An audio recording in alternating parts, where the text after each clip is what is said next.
Hey everybody, hope you're all doing well. My name is Steven and this is the Storytime channel. Today we have some entitled parent stories, and our first story of the day is by Additional Material 10, entitled Mother Tries to Steal My Laptop so her kid could play Fortnite.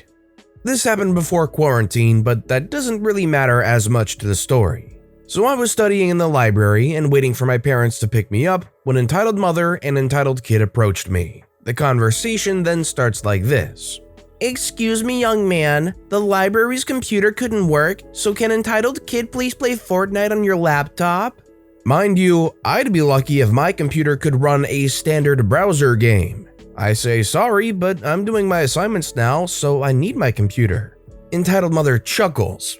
Oh, I know you are not studying. You better share it with entitled kid or I'll talk to your parents. Sorry, but I really can't. Look, your kid can play it on the library's computer using my card. You want me to just register it for you? Just be sure to sign out after 1 hour. But can it play Fortnite? Probably not. I'm pretty sure you'll need to register and download all those things. Please let him play, it'll be just a few minutes. Sorry, I really can't. Entitled kid then tries to grab my laptop, but is avoided by me. Entitled mother storms away.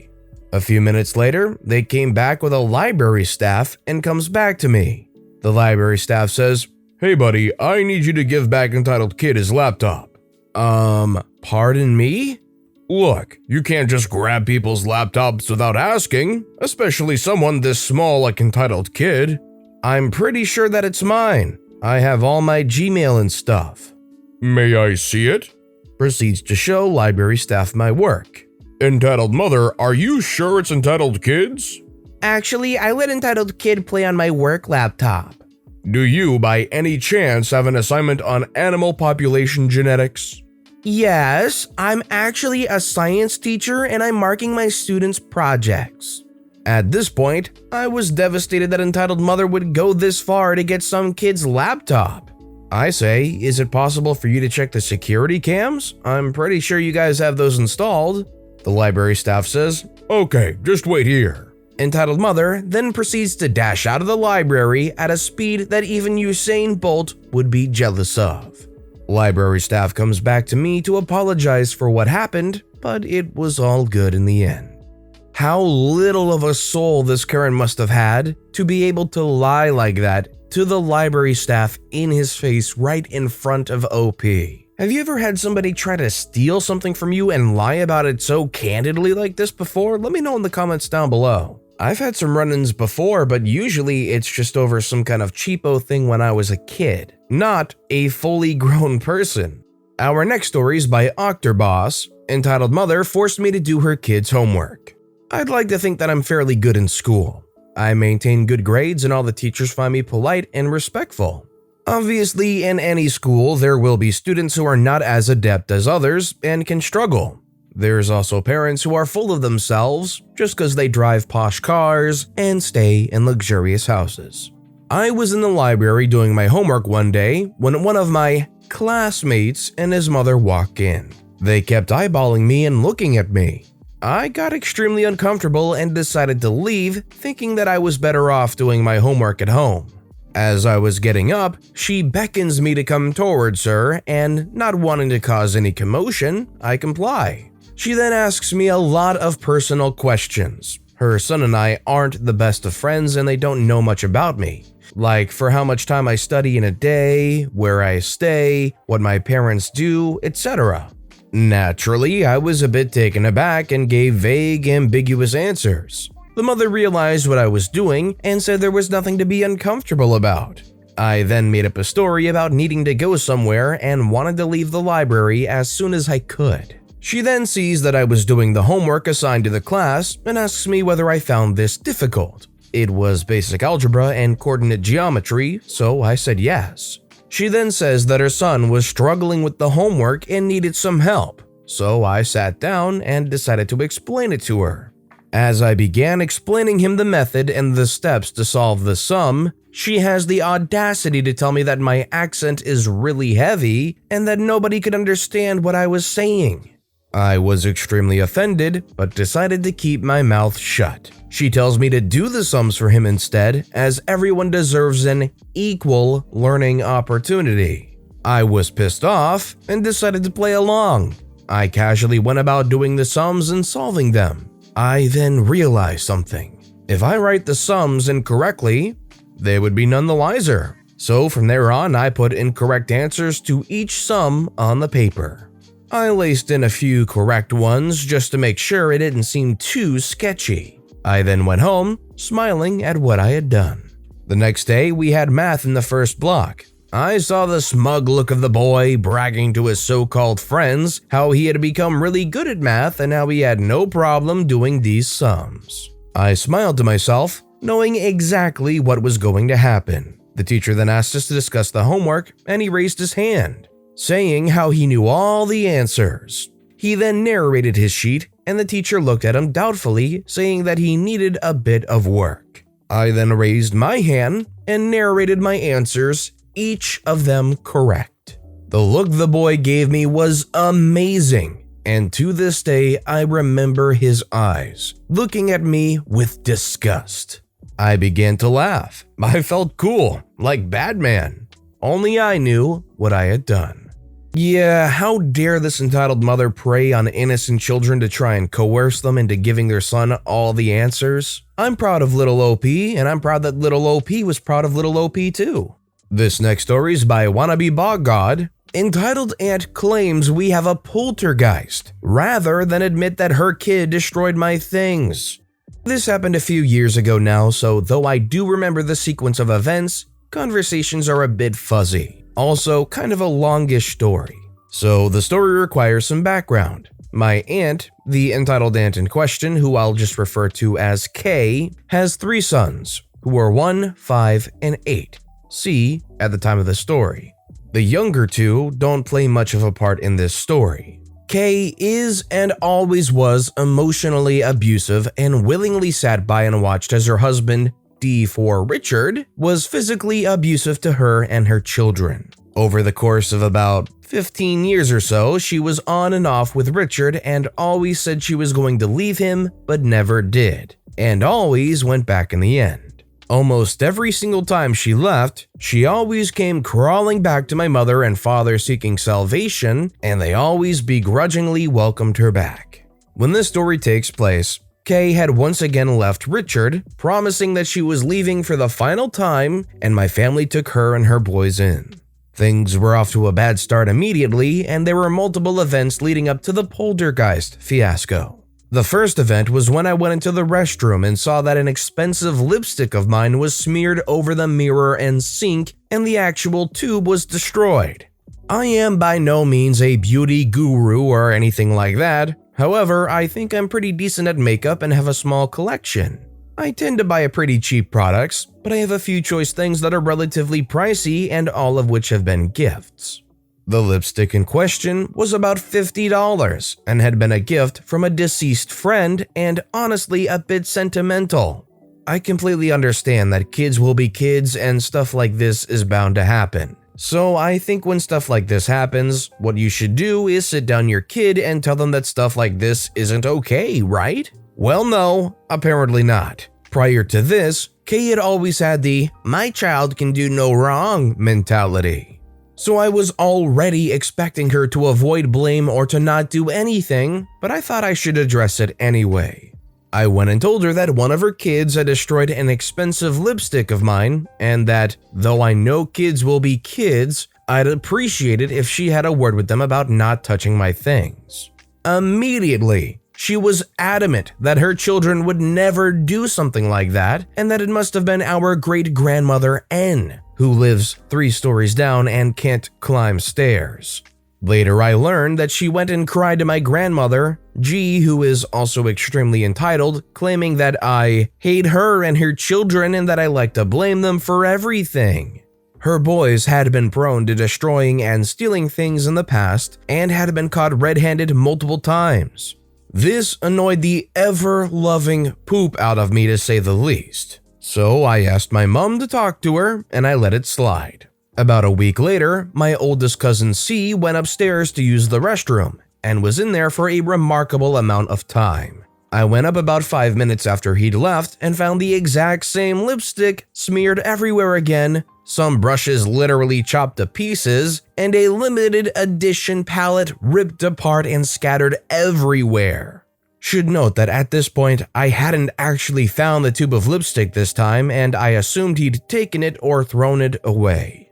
Another week or so later, I found it shoved into a bag of pads with an expensive lipstick-covered watch. I went and got Kay to show her the scene, and she was once again positive that it couldn't have been her son, even though he'd locked himself in there for almost an hour. She then got upset and said that I blamed everything on her kids, etc., and that it was probably N before going and crying in her room.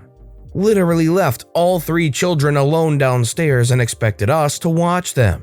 I went directly to my mom because I was honestly pissed, and I asked her to deal with it before I blew up at Kay. She said she would, and she had a talk with Kay about disciplining her sons later that night.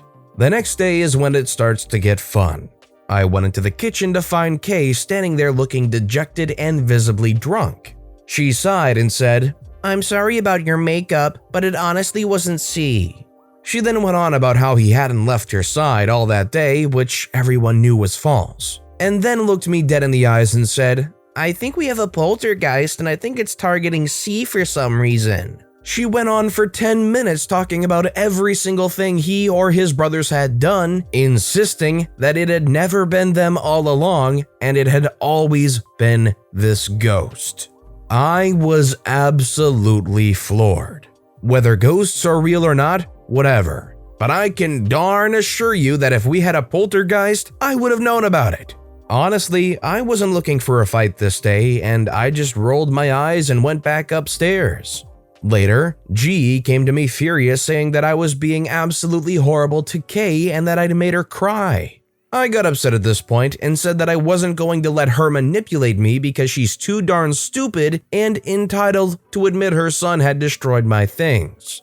Kay heard this from upstairs and called my mother to say that I was treating her horribly and that her son hadn't even done anything wrong. Unfortunately, this sequence of events only persisted for about a month and only continued to get worse.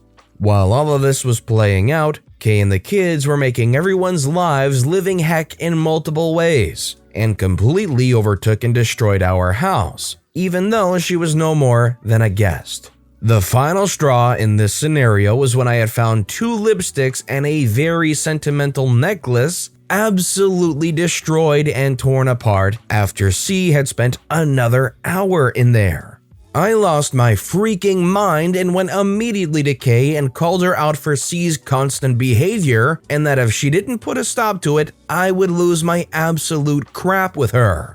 For about an hour or two, she paced around the house exclaiming about how we were all horrible and mistreating her, and blaming everything on her kids when it couldn't possibly have been them, and how it's a poltergeist and that we were all just skeptics, even though this supposed poltergeist has been terrorizing them for years.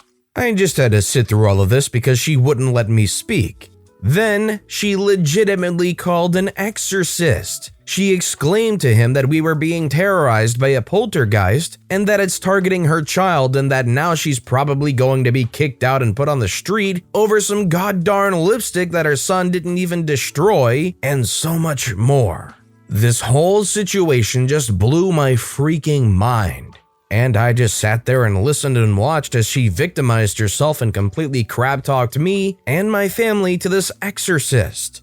Eventually, my mother stepped in and put a stop to the madness, and I don't know exactly what happened after that. I know that my mom went off on her at the very least. Over the next few days, Kay completely ignored us and wouldn't even address what happened. Before one day when she stopped me on the way out of the house and mumbled a sort of snarky apology. In the end, my makeup never got replaced and I never really got a substantial apology. But I was less upset about the monetary value and overall, just the principle of things. Kay and the kids moved out about 2 months later because Richard got out of prison. She moved back in later that year after leaving Richard again, and then last year moved out to get back with Richard again. Since then, Kay pretty much destroyed her relationships with everyone, and we've since cut contact, and she is never welcome back in our lives. I will finish this off by saying that I love my cousins dearly, and if I get so much as a hint that they're still being abused, I will go through heck and back to get them out of there. As far as I can tell, the abuse, physical and emotional, has stopped, but I plan to get social services involved the second I hear if something goes wrong. I don't blame my cousins for anything, and at the end of the day, they're still just kids with crappy freaking parents. And honestly, they're good kids, and I wish I could have been there for them more. I have a myriad of entitled parent stories revolving around my aunt besides this one, and maybe I'll tell them in the future as well. Now, I've heard a lot of entitled parent claims. Poltergeists? I think that's a new one for me. I think the whole Richard thing is a whole other case. I don't even want to try and go into the whole mental thing about it and the fact that people keep going back to kinds of partners like that repeatedly regardless. It's just mind-blowing that they would resort to poltergeists rather than being able to just accept that your kid can destroy things sometimes. And it's not even like OP would hold a grudge against them, they're just kids. They just want their parents to be able to be responsible for them, right? And our final story of the day is by Jinx800. Karen gets mad and accuses my baby of being gay. So I have read a lot of stories in here and never really experienced anything close to what I would read about in this sub. But then I had a kid and apparently became a Karen magnet. The story is me and a wild Karen in a baby lounge / baby room / breastfeeding area. So I'm changing my DS, 5 months, and he has a huge poo-splosion all the way up his back. Sigh. So I grabbed what I had in my diaper bag, and it was a pink bodysuit with only pink socks left. We thought we were having a girl at first and got surprised by a boy, so I saved most of it, but items like socks and a few neutral pink onesies I used for him. He is in his pink bodysuit and socks. He is feeding and having a great time when a woman approaches. She had been breastfeeding from across from me. "Such a cute baby, what's the name?" I say it's Jonathan. Karen's shocked Pikachu face. "You really shouldn't put pink on a boy." Me, confused, says, "Why? He doesn't mind at this age." "I know things are more alternative here in this country, but stuff like that will turn your kid gay." "I don't care if he's gay." Karen gets out a black onesie from her bag. "Here, you can put this on him." "Didn't you hear me? I don't care." At this point, my boy is upset, so I pack our stuff and leave. Karen, as we leave, "Freak off then, you and your homo son." I was just gobsmacked. What in the world goes through a person's head to think it's okay? So this was my day, just needed to vent. I always never really understood that stigma. Why can't guys wear pink? What's wrong with wearing pink? And alternatively, yeah, what's wrong with being gay? It's not like you're going to have to grow up with them and sleep with them. What's wrong with wanting to love who you love? I just don't understand, you know? But with that being said, that's all the time we have for today. So, which of these stories was your favorite and why? Let me know in the comments down below. But besides that, if you enjoyed the video, please consider liking and subscribing and turn notifications on if you haven't so you'll never miss an upcoming video. Any little thing that you do helps the channel grow so much more. Whether it's commenting, subscribing, or just watching the video, thank you all so very much for supporting me right here on the Storytime channel. I hope you all have a wonderful day, and I'll see you all next time, right here on the Storytime channel.